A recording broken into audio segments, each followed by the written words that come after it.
Welcome to the YouTube channel. Today we are answering questions from the YouTube comments. This is a really great question. J. Aiden Thomas asks, at what point does the entry fee no longer support being able to close on the deal? Is there a percentage or other formula you use to know when the entry fee is too high? So guys, he's referencing a video. I have a video right here. Jesus will link to it up here or down below. It's 7 parts to an entry fee. At what point does the entry fee, or my cost to get into the deal, the way I describe an entry fee is like, let's say I don't have any money, but I still need to get the deal done, and somebody's willing to basically seller finance or subject to the deal to me. I have to borrow money from my uncle to pay for my down payment. Sometimes I pay for closing costs, furniture for my Airbnb, whatever it is. I have to borrow money, and that's called the entry fee. So that entry fee, in order to get this deal done, at what point does the entry fee stop the deal for making sense? Well, the reality is, number one, if it stops cash flowing, if it doesn't cash flow anymore because you borrowed enough money that your cash flow is no longer positive, that is a really big indicator. The other thing is I really keep my entry fees at $25,000 or less. Does that mean I always buy deals with $25,000 or less? No, sometimes I've got a deal right now in Atlanta that's gonna cost me $87,000, but it's $1 million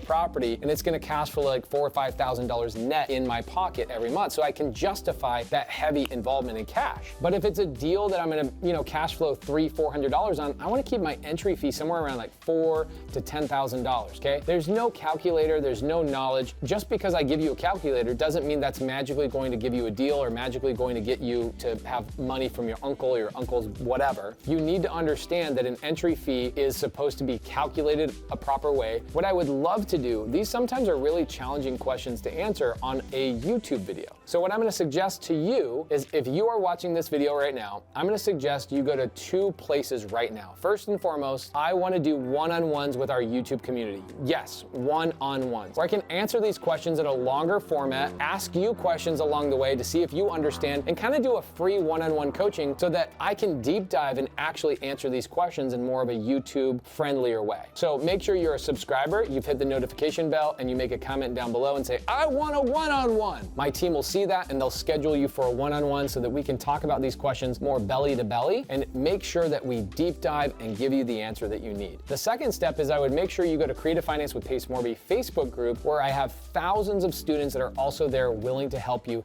get a deal done, as long as you're willing to bring them value in a lead or maybe some really, really good work ethic or grit or whatever. Thank you for watching your YouTube channel. Peace, love, and come back for more.